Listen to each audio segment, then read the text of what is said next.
import dari luar, khususnya dari Indonesia. Jadi ada bergantungan kepada bekalan yang diberikan. Artinya kita perlu mengimport lebih kurang 30%. Kebanyakannya sudah tentu daripada Indonesia. Sekarang ni kerja, enough of politics, bangun, selamatkan negara kita. Jadi ini yang harus kita lakukan. Negara-negara lain tu cemas.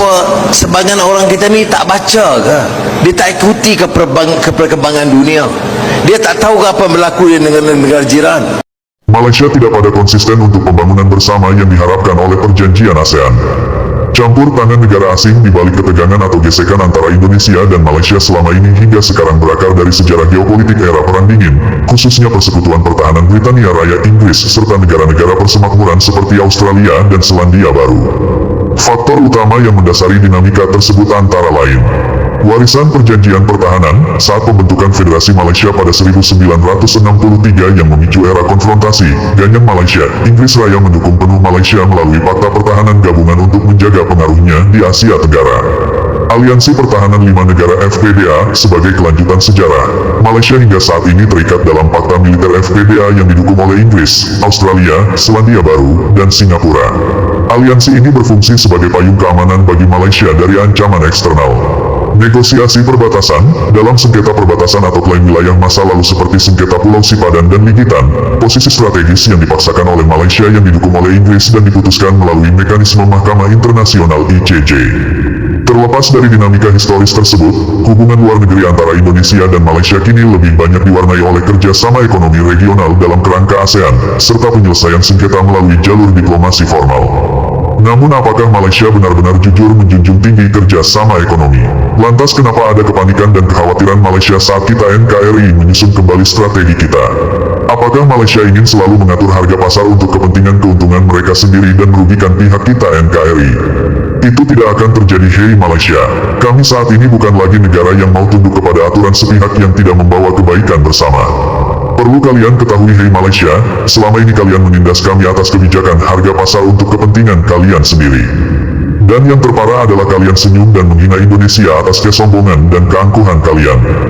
Kalian sebagai negara tetangga bahkan sesama ASEAN justru berkolaborasi dengan Singapura dan dukungan negara asing menyiksa rakyat kami Indonesia sebagai konsumen pasar global dan kolaborasi kalian menyusun strategi politik yang telah membiasakan para elit selama ini untuk melakukan tindakan bisnis mafia dan juga korupsi dalam negaranya sendiri. Semua itu dengan tujuan kolaborasi kalian agar negara kami akan tetap menjadi mangsa pasar kalian dan agar kami tidak berinovasi hilirisasi komoditas kami. Sekarang kepanikan kalian hei Malaysia dan Singapura karena dipicu oleh hilangnya dominasi kalian sebagai penentu harga acuan price setter global untuk komoditas strategis seperti kelapa sawit CPO, nikel dan migas kami karena kami Indonesia adalah produsen terbesar termasuk CPO, nikel dan pangan. Dan itu langkah kami Indonesia untuk membentuk bursa komoditas sendiri mengancam fungsi pasar kalian hei Malaysia dan Singapura sebelumnya. Selama ini kalian rela mengabaikan kepentingan bersama sebagai ASEAN dan kalian sengaja agar kami Indonesia tidak berinovasi. Ingat dan perhatikan ini hei Malaysia dan Singapura bahwa kami tidak akan tunduk dengan siapapun selama aturan itu adalah kezaliman. Kami Indonesia adalah macan Asia telah bangun dan kami akan menerkam siapapun yang tetap berkolaborasi melakukan tindakan kezaliman di kawasan ASEAN. Ini adalah alasan spesifik di balik kekhawatiran dan kepanikan kalian hei Malaysia dan Singapura. Pertama, berakhirnya ketergantungan pasar kalian. Selama bertahun-tahun, Indonesia sebagai produsen terbesar di dunia, market leader, harus tunduk pada harga acuan yang ditetapkan di bursa kalian hei Malaysia dan Singapura. Dengan diluncurkannya bursa CPO kami Indonesia mengambil kendali penuh atas harga barang yang kami produksi sendiri. Kedua, pergeseran rantai pasok global. Kebijakan kami Indonesia untuk menata ulang dan mengonsolidasikan ekspor komoditas kami melalui lembaga nasional seperti Danantara, dan itu telah memicu kekhawatiran di kalangan pelaku industri kalian hei Malaysia dan Singapura akan terjadinya disrupsi pasokan jangka pendek. Ketiga, ancaman terhadap pendapatan kalian. Selama bertahun-tahun, banyak pedagang yang memanfaatkan selisih harga atau praktik manipulasi under-invoicing melalui kalian hei Malaysia dan Singapura sebelum diekspor kembali. Penertiban ini memaksa transaksi dilakukan langsung dari negara kami Indonesia yang mengubah peta keuntungan industri. Ingat dan perhatikan itu hei Malaysia dan Singapura anaknya Inggris termasuk Malaysia. Ingat, selama ini kami macan tidur dan sekarang kami bangun sehingga kami sudah melihat kezaliman yang banyak. Semangat kami Indonesia telah bangkit dan tidak akan tunduk kepada kepentingan asing menjadi salah satu pilar utama pemerintah kami saat ini. Presiden kami Prabowo Subianto terus menegaskan komitmennya untuk menjadikan Indonesia sebagai negara yang mandiri, berdaulat, dan tidak bergantung pada kekuatan atau intervensi luar.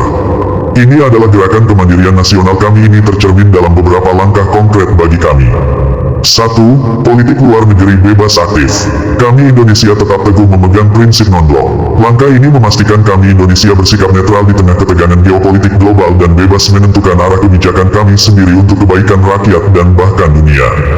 2. Kedaulatan ekonomi. Kami Indonesia melalui pemerintah kami berupaya dan kami pasti menutup celah kebocoran kekayaan alam kami agar sumber daya kami sepenuhnya dinikmati oleh rakyat kami yang selama ini hanya dijadikan sebagai konsumen pasar global.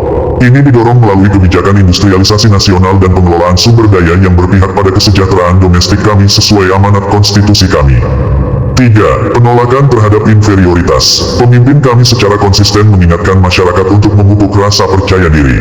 Bangsa kami Indonesia didorong untuk tidak merasa rendah diri di mata dunia dan berani mengelola kekayaan kami sendiri secara mandiri tanpa campur tangan kekuatan asing. Kita mengetahui Hei Malaysia dan Singapura bahwa keserakahan sangat susah diajak bekerja sama yang jujur dan adil karena pada dasarnya sifat ini berpusat pada egosentris. Kenapa? Karena orang atau pihak yang serakah cenderung hanya memikirkan keuntungan pribadi, sulit berkompromi, dan enggan berbagi sumber daya atau hasil. Kenapa keserakahan sulit diajak kerjasama yang jujur dan adil? Mereka takut dicurigai atas manipulasi mereka sehingga mereka justru selalu curiga bahwa orang lain akan mengambil keuntungan darinya. Sedangkan kerjasama membutuhkan kejujuran dan keadilan, sementara keserakahan seringkali ditutupi dengan manipulasi atau menyembunyikan informasi penting. Sehingga mereka hanya fokus pada hasil instan untuk diri sendiri, bukan keberhasilan jangka panjang bagi tim. Solusinya Hei Malaysia dan Singapura jika ingin kerjasama yang jujur agar dinamika tim seperti ini tidak mengandung kesaliman maka harus mengikuti sifat profesional dan komunikasi yang tegas harus diutamakan bukan cara zalim yang selama ini kalian nikmati.